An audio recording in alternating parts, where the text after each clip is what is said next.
Could you just state your name and your position here at South? Sure. Stephanie Smallegan, and I'm an assistant professor, coastal engineer in the Civil, Coastal, and Environmental Engineering program department.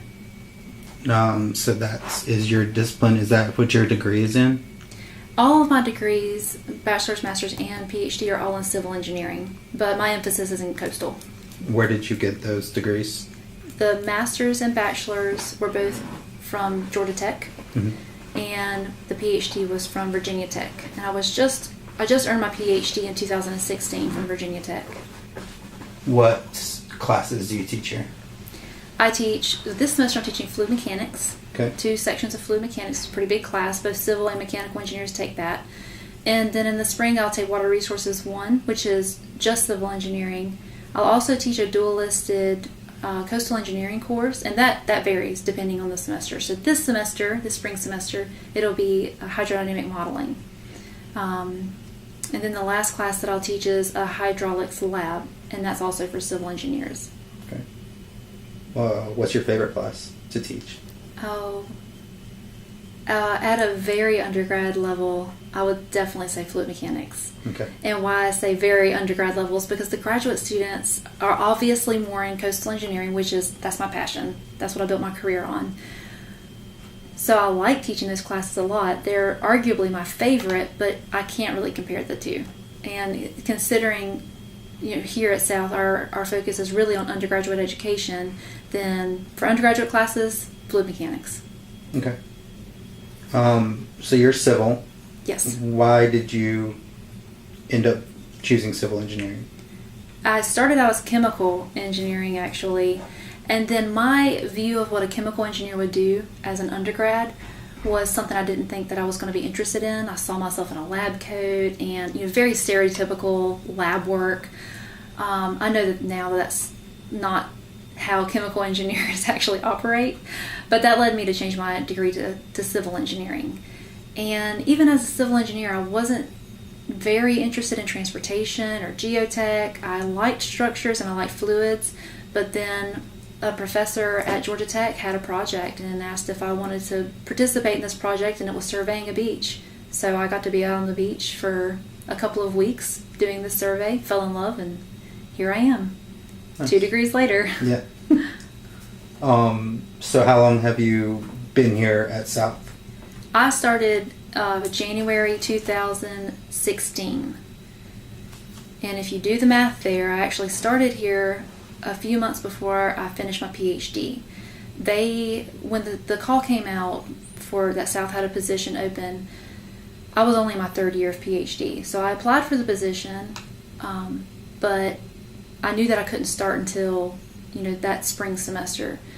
What we ended up doing was compromising, basically. And so instead of me starting in the fall, then they compromised with me that I would start that spring semester. And so that last semester, I was teaching here, but I was also finishing up my dissertation work. And in about March of that year, I traveled up to Virginia Tech, defended, passed, earned the Ph.D., and then was promoted to assistant professor, what I am now. So this is your first professorship? Yes. Okay. Yep, it is. You enjoy it? Oh, yeah, I love it. Yeah, so I get to do the work that I want to do, and it's very flexible. I can, basically come and go as I please. I can network with the people that I think are important. I can, there's so many doors are open to people in academia. And especially somewhere like South, as opposed to one of these, very research-intensive schools, I feel like here I'm offered even more flexibility because I don't have those constraints of doing X amount of research or bringing in X amount of dollars for research. I'm able to do a little bit more consulting or, even serving on committees that I'm really interested in versus committees that I feel like I have to be involved in. So there's just it's a lot better, it's a higher quality, I feel like, employment here as what it would be somewhere else. Okay. For me. Yeah. Being the kind of person that I am. Yeah. That might half answer the next question, but what makes this program, the civil engineering program at South, special or different from others? I would say because the focus, again, is on undergraduate education, then that means that the professors here, especially in the civil engineering department, I would say, we have a strong focus on making that undergraduate education the best we possibly can. We're all very involved with our students. I believe most of us have an open door policy, so if our door is open, the students can come in and talk. And we try to make ourselves available to the students. So I think that just that relationship that the faculty are able to develop with the students here is extremely important for their growth and their education. The other thing that I really like about this department, the way that our curriculum in general, is that every civil engineering student that comes in, they get exposure to all types of engineering. For example, when I was an undergraduate getting my civil engineering degree, I never had a transportation class. I had bits and pieces of transportation, but I didn't have transportation per se. And when it came time for me to take the fundamental engineers exam, which is important for getting your professional engineering license, then I didn't know any of the transportation problems. Here at South, we require all of our students to have a little bit of exposure to everything. So they take a transportation course, geotech, structures. Even as a tech elective, you can have some exposure to coastal if you choose to go that route. That's what I think the biggest strength of the department is. Yeah, that is important, especially when it comes to the FE. Yes, absolutely. What advice do you have for a student while they are here at South? Advice I have for students. I would say my advice is that undergraduate education, there's so much that goes on with it, right? You're learning so much stuff, not just content in your classes, but then outside of class, and you're involved in a lot of different things. I would say don't get discouraged or overwhelmed, that this is all kind of part of the journey. And what's going to help you along that journey is to develop a relationship with a faculty member or a mentor of some sort that can offer you some advice, that can serve as a sounding board. I really enjoy that I get to do academic advising because it allows me that time, even if it's just once a semester, to say, hey, how's it going? How are your classes? What's going on outside of school? Do you need help with anything? Are you interested in internships? It allows that communication to happen. And I think for a lot of my students, it keeps their eye on the prize. It keeps their eye focused on, well, this isn't going to last forever, so if I don't love my classes this semester, there's next semester. Or if I'm doing really, really well in this class or in these group of classes, maybe I need to pursue that sub-discipline. So there's lots of different avenues that an engineer can go, and I think having that mentor, that sounding board, helps them stay focused and not get so overwhelmed while finding that path. Yeah, that's my advice. What about after graduation? After graduation, my advice to them. Mm-hmm. My advice to them would be always keep learning, and I think that the professional engineering license, the PE, definitely helps encourage that, because we have to have the PDH hour, professional development hours. Right. I think the second that an engineer decides that they've learned everything that they need to learn, then that's when we become ineffective. I also would say that to all my engineers, I always tell them, the guy that's been on the job, for 40 years that doesn't have the engineering degree, learn from him. He has a lot of knowledge that will help you. And I don't ever want to send out my engineers not having a physical understanding of what they're doing, for one, but also feeling like, well, I've got the degree, so I'm smarter than someone who's been there, for decades, that we can learn from each other. After you graduate, I think that's the piece of advice you need to take to heart. Yeah, that's a good one. Yeah. What is there any research or any type of study abroad or anything outside of curriculum that you're involved in? Yes, I'm involved with research, not so much study abroad. Okay. I have students that are interested in it, but I'm not the one who heads that up, so I'll just focus on that research piece. My research focus is on how barrier islands are destroyed during hurricanes. And I also, with that being said, we know that barrier islands are very vulnerable to hurricane damage. But I also look at the interactions between structures, being houses or roadways or seawalls, whatever the case may be. I look at the interaction of those structures on the processes that happen during a hurricane. And those processes could be hydrodynamics, so water-based, or those could be morphological changes, so sediment-based. But I look at those types of interactions. And for example, Dauphin Island was just overwashed by Hurricane Nate, was just impacted by Hurricane Nate. So myself and Dr. Webb, who's the other coastal engineer here at South, and 2 other people went out to survey damage. We went before the storm to take lots of data, lots of imagery, lots of pictures of how the island looked before, so that way we could go back afterwards and take a post-survey, basically. And it's incredible how much sediment has moved around on that island. That's the kind of work that I do. And you enjoy it?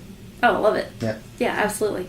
And a lot of my work, so that's I mentioned the field work, going out to a site, on a site visit, but probably a solid 80% of my research is all done on a computer. Yeah.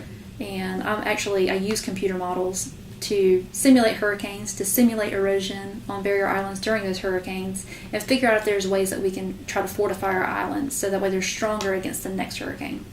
You were able to go to Texas as well, right? Yes, I was. So I was called up on a Tuesday, and by someone that I knew from Virginia Tech, and she said, "Hey, we've got this project, through NSF funded gear." That's GEER, by the way. So NSF funded gear that they're trying to send a group of people to go out. You'll be the first team in to assess damage, and we need a coastal expert. So like I said, that was on a Tuesday. I said, when do we fly out? She said Friday. Okay, I'm available. Taught my classes that day at 12:05 and was on a plane by 1:30, headed out to Texas. And it was a grueling, long, exhausting 5 days out there. But we got to survey a wide swath, I'll say this wide area, from Corpus Christi all the way up to Galveston along the coast. And then we also ventured inland on several locations, mostly because we just couldn't drive up the coast, right? Hurricane had just gone through, so a lot of the roads were flooded or they were completely destroyed. And we assessed damage. That was damage to the beaches, damage to the dunes.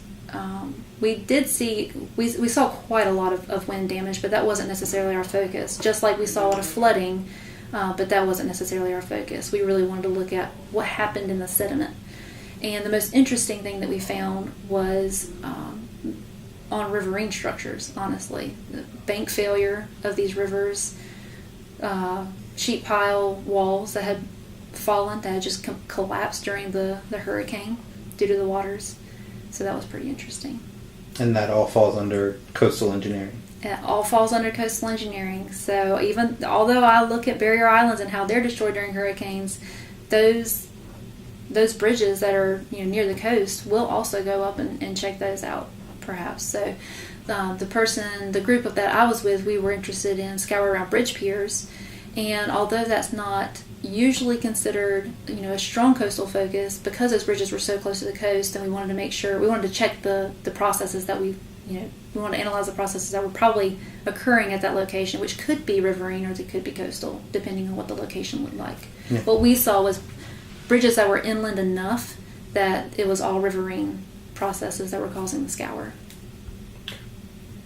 Is there anything else that you would like to say to an incoming student or a prospective student, engineering student at South? That's a good question. I will say, just in general, I know coming into college I was very shy and I didn't want to talk to people. That has changed a lot. Maybe it's this position or maybe it's school, I don't know, but I would say just try to come out of your shell a little bit and be involved. If you're one of those students that is already outgoing and likes to talk to people, then definitely network. And networking is just a fancy way to say make friends. Find people that you like and that like you, and grow together. I think that having that cohort is really important. But the other piece of advice I would say is you never know where you're going to get that phone call from. So I said that because this person at Virginia Tech knew me and she knew that I do good work, I'm a hard worker, that we work well together, then I got the phone call. So always put your best foot forward. Always try to be the person that someone wants to call to be on their team. And that's probably the only thing that I would want to add. Okay.